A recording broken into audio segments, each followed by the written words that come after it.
All right, we are on our last video for our characteristics of life notes. So really quickly, again, I just want to go through what we have talked about in the last several videos before we hit the new stuff.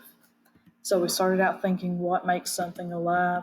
We watched the video to sort of make our brain start working. Then we got into the characteristics of life. Number one, we had cell, which is the basic unit of life. Talked about the difference in living, non-living, dead. Two, we had growth, which is an increase in the number of cells. Number three is development, which is all the changes that happen in an organism's lifetime. Number four is respond to your environment, which is just how you interact with your surroundings. We talked about stimulus and response.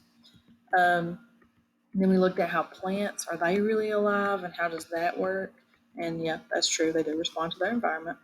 Number five, maintaining homeostasis, which is just the ability to regulate and maintain your internal stability. Number six was energy. So living organisms have to be able to use energy.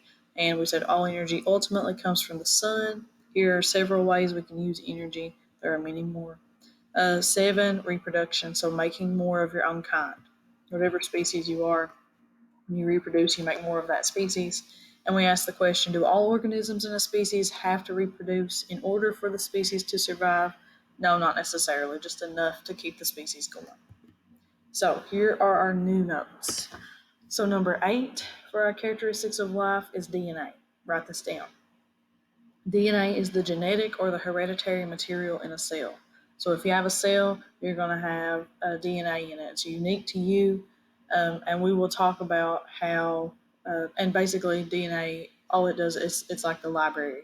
It's got all this stuff, all this information in it. And different pieces in your cell, they work together to go read books and they learn what they're supposed to do and what they're supposed to make your body do. Things like that. DNA is really cool. We will spend a lot of time talking about that just in itself this year.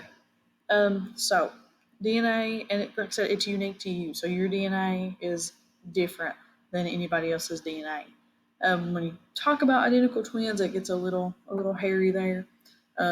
But for the most part, most of us have our own unique set of DNA. Nobody's is exactly like ours. And if you really look at identical twins, it's not 100%. It's usually not 100% the same anyway. But anyway, that's another topic for another day. And DNA, write this down. Our DNA is in the shape of a double helix. If you want to, you can Google a picture of that and see what a double helix looks like. The picture on the last slide, that is a double helix, but it's really complicated. So if you want to see the basic structure of a double helix, just type that in Google and it should show you what that is. And the last characteristic of life that we're going to talk about is evolution. So evolution is just change over time. And if you look here, if you're a Pokemon fan, you'll appreciate this. I've got Charmander's evolution here. I didn't include X and Y. I don't really care about that. Or the Mega Evolutions. I don't care about that. So we're just basic Pokemon here for those of you that care. But evolution definitely does happen. But there are two types that we need to distinguish between. Write these down. Microevolution is the fact. It's the thing that does definitely happen. It happens on a smaller scale, like, for example, the flu virus. You have to get a flu vaccine every year if you want to be vaccinated against the flu.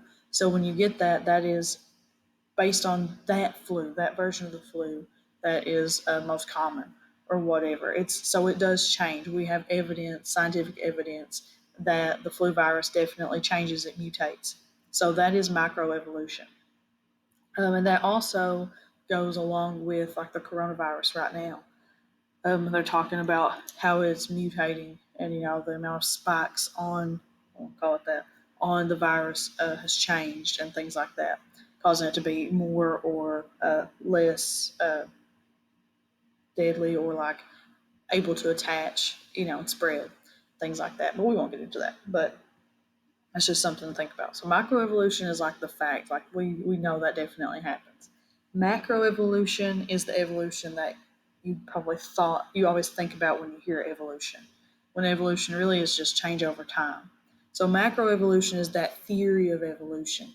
That is the larger scale. It takes a long time for this kind of evolution to take place. That's why it's a theory. So, for example, humans evolved from whatever you've heard that is macroevolution. So that's a theory. That is definitely not something that we can look and we can say, yeah, that's for sure definitely happens. That is the theory. That's what you think about when you think about like Charles Darwin and all that good stuff. So that's all the characteristics of life, but also write this down. This is the 4 basic needs of living things. You should have known this forever, but we want to just write this down just to refresh our memories. So the 4 basic needs: food, water, shelter, and air. So we have to have them in order to live if you're a living thing. And that's it for the notes, but I want to mention this. Um, in the video, in the first video that was posted, there was that video, the characteristics of life, embedded within that we watched. And in that video, it says stuff at the end like maybe it's a life's ability to reproduce, but fire also reproduces. So when you think about that, first of all, I want to mention that in order to be alive, you have to have all of these characteristics of life. So you can't just have one or two, you have to have them all in order to be considered alive. Number two, I want to mention a fire does not reproduce. Reproduce is making more of your own kind. Fire does not make more of its own kind. It spreads. So it will be burning, and then something else that's flammable is there, and it reaches that and it catches that on fire. And that's the spreading of fire. It's not the reproduction of fire. Um, but there's a couple other things in the video. I can't remember them right off the top of my head. But if you have questions about what it's saying, like maybe it's life's ability to blah, but this also does that, and you want me to explain that, let me know, and I will. But that's it for the characteristics of life notes. I hope that you have written these down, either type them in Google Docs or handwritten them. It's up to you.